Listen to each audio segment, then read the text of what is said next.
three options, and I would certainly be hopeful that we could get a resolution in the not-too-distant future, but it is not something that either I or the government of Canada has full control over.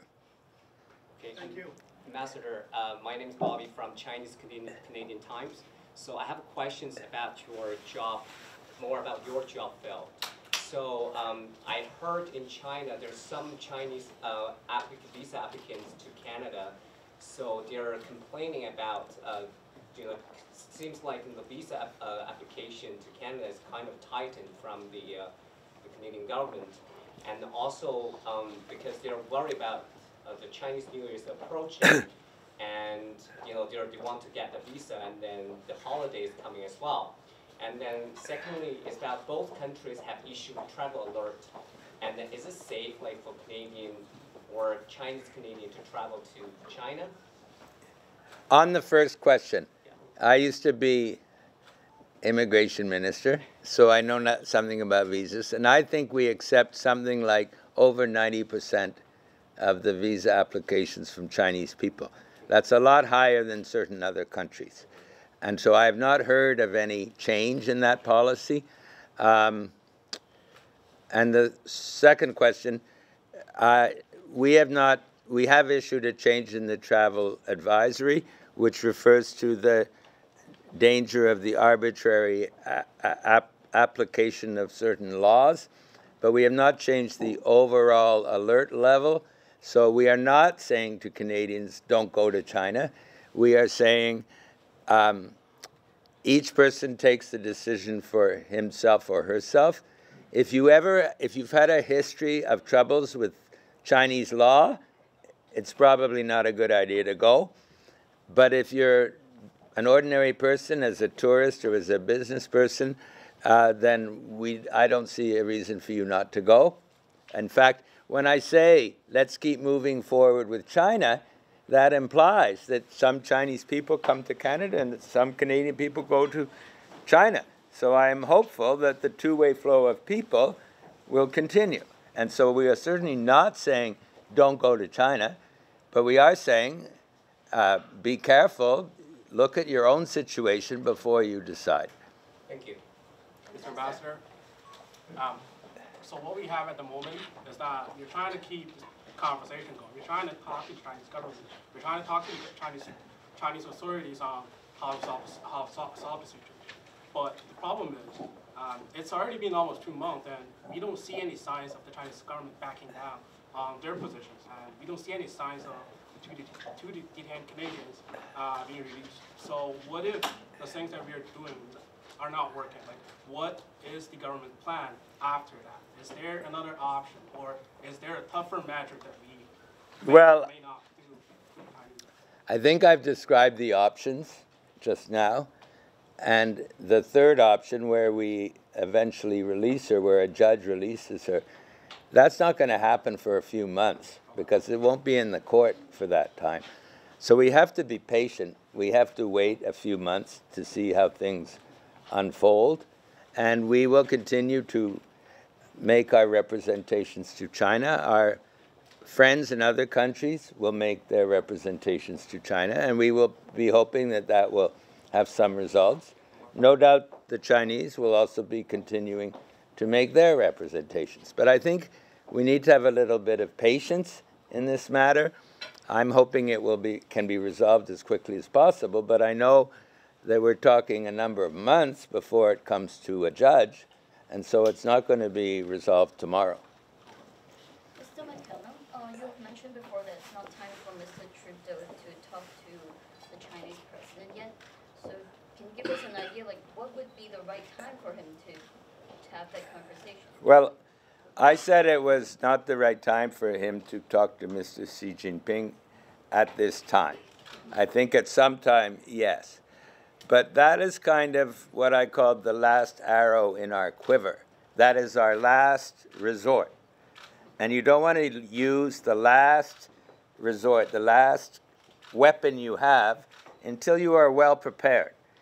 And so we have other people talking to Chinese government. We have myself and others. we have other countries making representations. So I think there will come a time when it will be the right time for Mr. Trudeau to talk to Xi Jinping, but I do not think that time has come yet. I think we need to make more preparations for that event. Did you meet President Xi? Hmm? Did you meet President Xi, or was your plan to?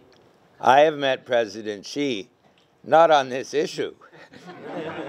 I have not seen President Xi since this issue arose, but I met President Xi when I presented my credentials as ambassador. I met President Xi on the visit with former Governor General David Johnston. I met him on the visit with Prime Minister Trudeau. I've seen him in the Great Hall of the People. So I have interacted with him a little bit, but you know, not every day, but I have met him once or twice, yes.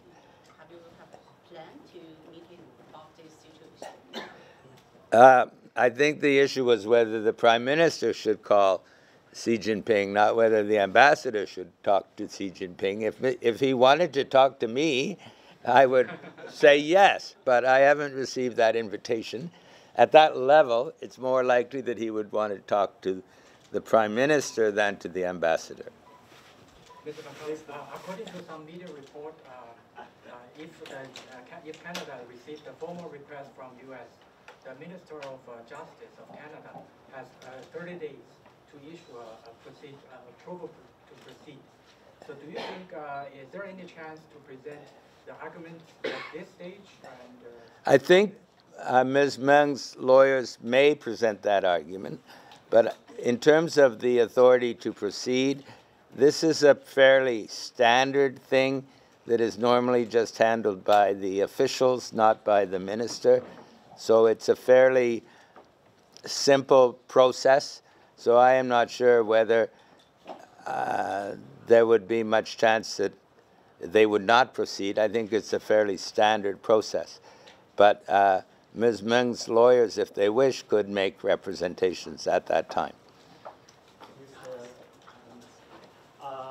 Did you see any abnormality or any protesting activities outside Canadian embassy? Very, very little. I think there were 3 very small gatherings of maybe 15 or 20 people. I think one in Hong Kong, one perhaps in Beijing, but very minor. As I said, I don't see signs of hostility between Chinese people and Canadian people. At the beginning, there was a big upsurge in social media comment directed against Canada, but that quietened down, and no demonstrations at all recently. So, and as I said, all these Chinese people are buying Canada Goose coats, and so I don't detect any hostility personally, or the people I know. There were those very small demonstrations in the past, but I don't believe recently. Ambassador, some critics say that why don't the SPM call President Xi, and probably it's an easier way to solve the problem. What's your idea? Well, I just answered that question, and I think that the time will come, but this is the last resort, and I think there has to be more preparatory work done with calls and interventions at other levels before we get to the top level. Thank you for the excellent question. I think just a few more minutes. 如果大家还有中文问题，刚才说有人要问 ，feel free. We try to help and to translate. So last question. So how bad is the relationship now? I think it depends on the level. When my first meeting, when this happened with the official vice minister from Foreign Affairs, was very hostile. He was very hostile. But it's calmed down. And recently I've had meetings and it's much more pleasant. And our interactions with Chinese companies, certain levels of Chinese government have been quite friendly. In many areas, business goes on. We've had delegations of forest companies and others who have come to China, been well received. I just spoke to Mayor John Tory today, and the mayor of Chongqing still plans to visit Canada. I've spoken to leading Canadian business people. They are still planning to make their trips to China. So I think life goes on, business goes on, to some extent in some areas, less than normal because of this, but it certainly hasn't been a total standstill. I think by and large life goes on. But for example, if you're a university president from Canada and you're coming to China, you might at this juncture see a vice president and not a president. So it's not stopped, but it's impeded to a degree. And so I think that's how it is now. And one thing I am trying to do as ambassador is to encourage people not to stop, to continue doing whatever they're doing, business, travel, pleasure, tourism, with studying with Chinese and vice versa, so as to keep the relationship growing and solid as much as possible. So the first one you talk with, who is the first one you talk with? You said that the first one is very... Oh, it was one of the vice ministers. I don't want to mention his name because maybe he's very friendly now. It's hard to explain the situation Canada is like stuck in between a rock and a hard place. You could say that. Which is the rock and which is the hard place? Is China the rock or China the hard place? That's the English media call it. Well, certainly Canada, through no choice of our own, is stuck in a dispute between the United States and China, the biggest economy in the world, the second biggest economy in the world, and we are in the middle. And we didn't ask to be there. It just happened. And we have to obey our own laws and follow the process. But it's not that we asked for this. We'd be much happier if this had never happened. But it did happen, and we have to deal with it. And in part, it is a result of ongoing tensions between China and the United States. Or it may be.